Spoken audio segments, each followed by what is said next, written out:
Hi guys, it's 6:30 in the morning in Munich. Me and my boy Hagen are on our way to Karlsruhe because I have a keynote today at the AI forum by Cyber Forum. I think it's around 1:30. So we have 2 more. Oh shit. You can Hold it.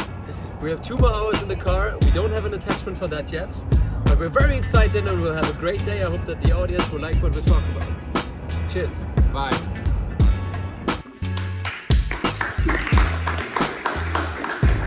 Hey everyone, thanks for the intro. It was almost correct. So the French company that I'm working for right now is AIxIA, and I'm the one that opened the German office for AIxIA.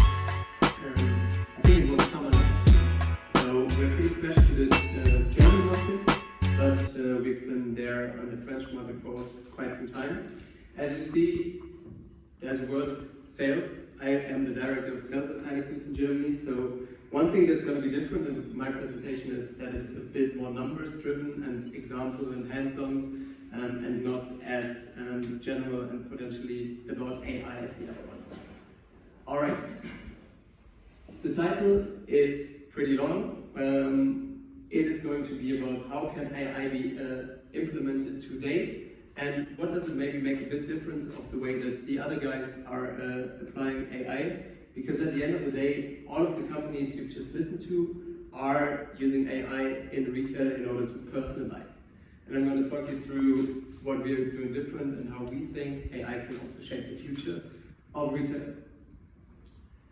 I'm going to start with a problem here today, because if there was no problem, you would probably not need a company like AIxIA that does personalization.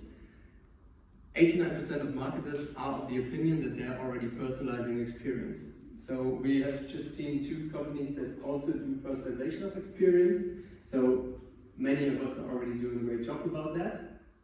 But on the other hand, only 5% of the people, of the customers and consumers really think that the experiences that they get are really personalized. We've seen 2 examples today. Both of them have been from the on-site area. So I think most marketers are really good today at personalizing on-site experiences. What we do is really to personalize the outbound experiences of a marketer. So if a marketer wants to deliver something to a customer, what is he going to deliver? Let us imagine we are a big warehouse, and for example, our challenge today is that we want to promote such a nice barbecue. This one's pretty old school, but still maybe we want to target people that might be potentially interested in this barbecue. People that are not on the website. Most of the time it's more than 95% of the people that have not visited your website in the last time. So you have to consider, what can I do in order to re-engage those people? So what most marketers, we are actually working a lot for marketers, and what most marketers would do today in order to potentially promote this a bit more high-end barbecue, because it probably makes more sense, would be to consider, who are we marketing this to? Are we marketing a barbecue to people who have recently bought a barbecue? Are we marketing this barbecue to everyone who has just browsed this barbecue? This probably makes a lot of sense, but it's probably not many people. Then you can use hard criteria, like do people live in city centers? What kind of people am I supposed to take? Maybe also VIP customers. Or I take gut feeling, potentially prejudices into account, like give me everyone who is a man and older than 30, because marketers may think that these are the people that are interested in a barbecue. This is kind of the gap that we have in marketing technology today, because all of this is gut feeling driven, and in a world where you have a lot of data, we get lots of data, also anonymized kind of data. This is actually not the way it should be at the end of the day, because most of the potential buyers of this product will probably not be in this segment. Because I'm not going to buy a barbecue again just because I have bought a barbecue last year. So what can you do about it? If you are in a situation where many non-buyers are over-solicited and many potential buyers are missed out of that. Let us take a look at one more example from last week. On the 27th of September, there was a very big day for many people, most of them male, most of them between 20 and 34, because it was the release date of FIFA 2020. I think many people have been expecting that FIFA 2020 is going to be great, and even if you're, for example, MediaMarkt, if you're Fnac Darty, who's one of our customers in France, you want to make the best out of this great day, because it's very important to target the right people for this FIFA 2020 campaign. So let's talk again about the gut feel. If you're using the gut feel properly, you would target people who are between 20 and 34, and mainly male people. If you're doing that, you're missing, oh, that's not perfect, but it looks okay. If you're doing that, you're missing almost 1 million in revenue. These are real numbers, not about FIFA 2020, but about FIFA 2019 from one of our customers. And they would have missed lots of people and annoyed 2 million people, because not everyone at this age group would potentially be interested in FIFA 20 or FIFA 19. So we see that there's a big use case for AI and that we can really do something about that. So what can we do about it? This here is the most technical and AI driven slide that I have. On the right hand side, you see our approach to solving this problem. On the left hand side, you see how most people are solving the problem in 2018, 2019, and potentially even in 2020. They're taking into account stuff like how old are the people, where do they live, how important have they been to our business so far. What companies in the AI space, like potentially also TinyClues, are doing is to take into account a lot of more details about the customer. So this is also where the name, potentially a strange name of my company, comes from. We analyze the tiny clues that show is someone potentially going to be interested in this kind of product. And if you consider your own behavior, you are clicking the website potentially sometimes, you are opening or not opening outbound emails, you are buying stuff, and all of this leaves some kind of behavior on the website that can be, in a way, analyzed by customers. We are in the year 2019, 2018 has been hard for many people in data protection. We are only using hash data, and we're going to talk about that later. But we are analyzing stuff like, has someone opened email 3 in 2018? And does that give me any tiny clue if this guy is going to buy FIFA 20 this year? Let us talk about Patricia. Patricia is 61 years old. Patricia probably doesn't even know what upsides is, and Patricia doesn't care about FIFA actually. So every data scientist in the world would tell us, hey, Patricia is probably not the real target group for FIFA. But if you compare Patricia to the people that have already bought FIFA, and this is what our algorithm can do, you can see, hey, there are some patterns in the data that look a bit like the patterns of the people that have also bought FIFA. So for example, a tool like TinyClues can find out Patricia has clicked link number 2 in my newsletter 2 weeks ago, which was not properly tagged. I don't know what there was behind it, and no data scientists and the seller would be able to find this out. But our tool can find out, hey, many of the people that have also bought or were interested in FIFA have also clicked this link. Plus, Patricia has bought a hoverboard. Patricia has an email address structure that looks a bit similar like the one of the FIFA buyers. And all of these tiny clues come together in order to give everyone in a potential customer database a certain scoring. And like this is a real life use case of how a marketer or a marketer at a retailer can use deep learning or artificial intelligence. We've heard about where the differences are today in 2020 within 90 seconds.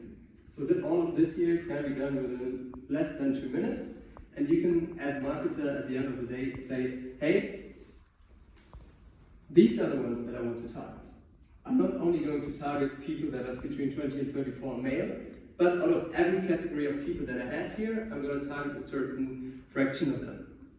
So we don't say we're perfect, but most of the times we are a bit more perfect than a gut feeling driven targeting, and we can be more accurate in the targeting that we do without any preconceptions, because preconceptions in 2020 and 2019 are not really interesting. So I have one slide with me about who this company is, and then I will talk about 3 use cases. One of the use cases is Galerie Lafayette. I think most people in here are German, but it's I hope you still know them. And I'll talk about Air France.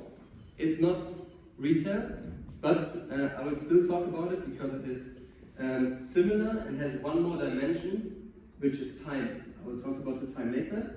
And then we have Manor, which is neither German nor French, but it's from Switzerland. It's kind of the Kaufhof of Switzerland. It's very similar to the use cases that Kaufhof or Karlsruhe would have.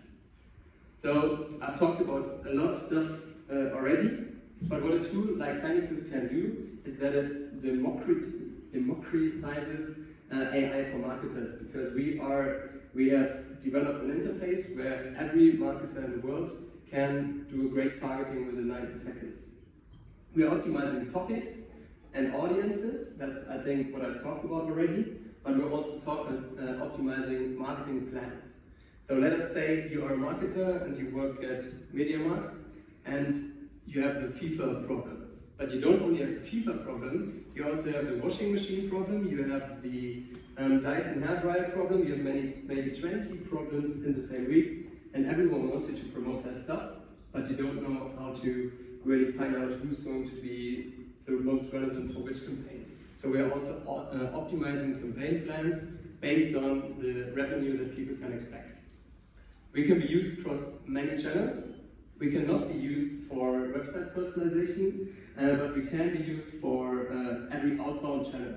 Like, for example, email marketing, push marketing, print marketing, Facebook advertising, and so on.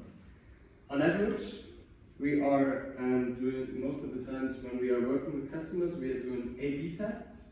So for those of you that are not working in marketing, an A/B test says you do your gut feeling driven segmentation. Maybe say, hey, out of my 1 million database, I take 20,000, and you ask TinyClues who are my top 20,000. And this is kind of the A/B test protocol that we used to do. And at the end of the day, we are beating on average the internal gut feeling driven thing by 79%. I will talk a bit more about these A/B tests later for some of the other clients. We are complementing existing marketing stacks. So I don't know if you imagine Thomas' engine room, but there have already been lots of programs, I think, and we know that, and we are kind of sitting next to or on top of campaign tools. We are private, so of course we comply with all of the GDPR stuff that people talk about, and we only need 3 tables in order to be able to start, so it's not a big API project that takes 12 to 14 months to deliver. One quick thing about the scale of the company. I am, I think, employee 90. Right now we have 115. We have 5 offices around the globe and have customers within 15 countries.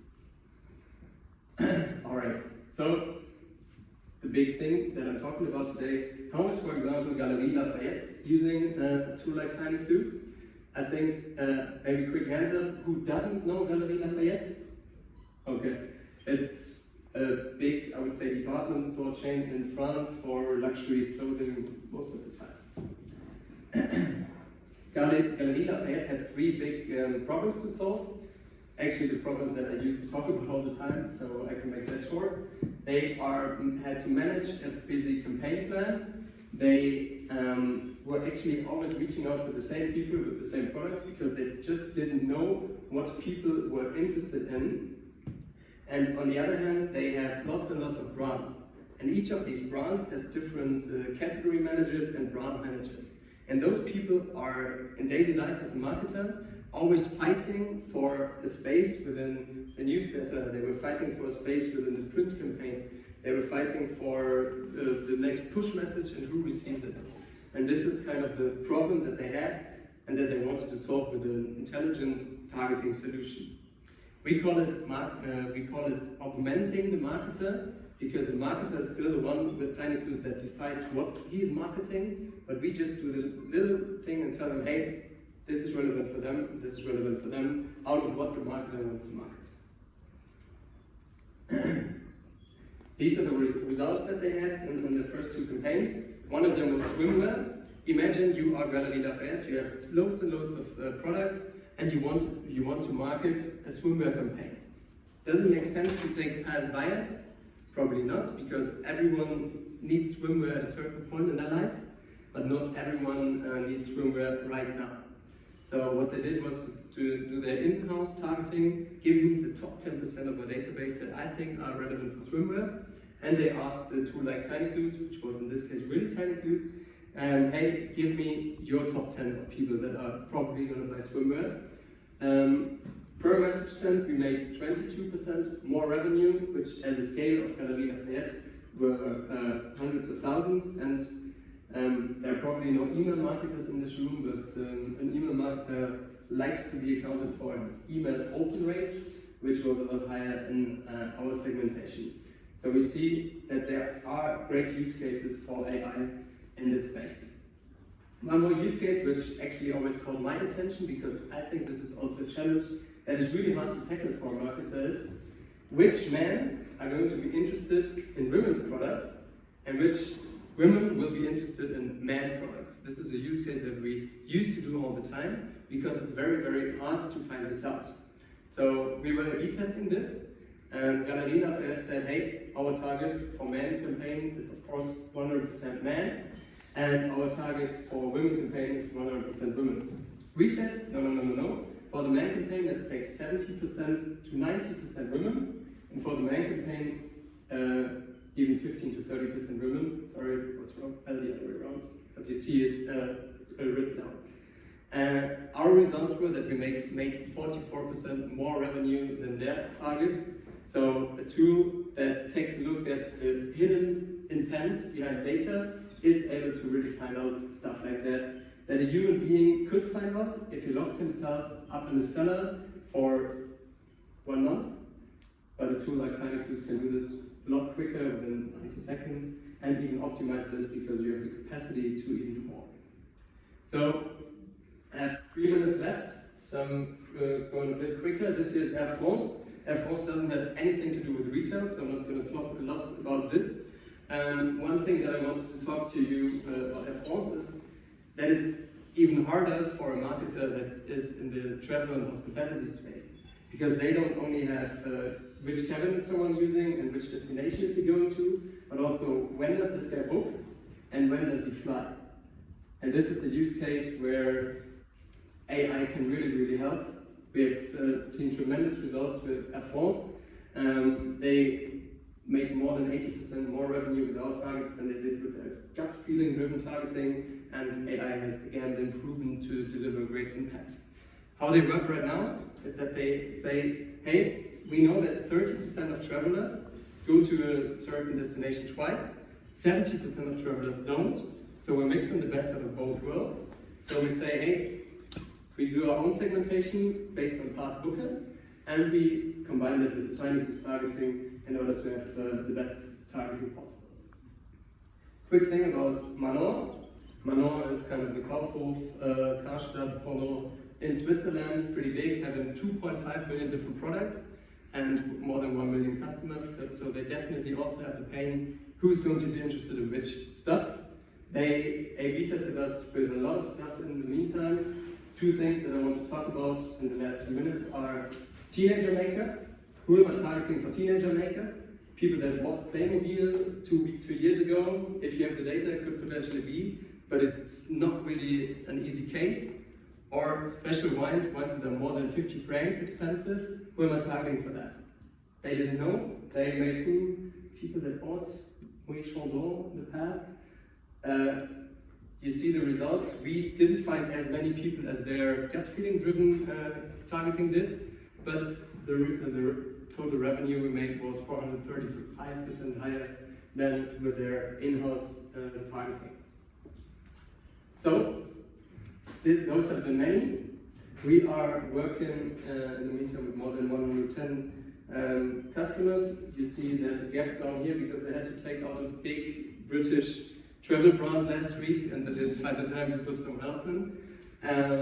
Maybe one of you guys will be able to replace this big British travel brand. And we're hiring. So this is one thing that I think is also very relevant takeaway to today, that AI is not threatening the workspace, but maybe AI is also creating new jobs. And if someone here is interested in having an AI career, I'm hiring sales guys in Munich, but we're also hiring lots of people in product management and DevOps and so on in New York, London, Copenhagen, Paris, and Munich. So thanks for your time. It was great to be here, and I hope you've seen that AI is great.